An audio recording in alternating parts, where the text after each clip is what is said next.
কথায় আছে না, মায়াবতী, রূপবতী, ভাগ্যবতী।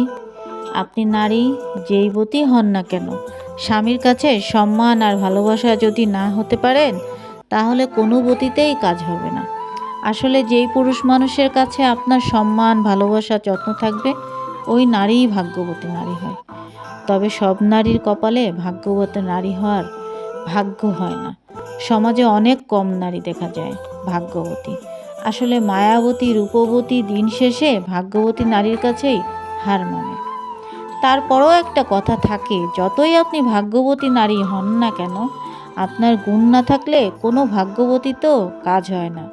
তবে সমাজে প্রত্যেকটা নারীর মায়াবতী, রূপবতী না হয়ে গুণবতী হওয়া উচিত। স্বামীর কাছে ভাগ্যবতী নারী হতে না পারলেও যেন নিজের কাছে ভাগ্যবতী হতে পারেন, কারণ গুণ না থাকলে কোনো বতীতেও আপনার লাভ নাই।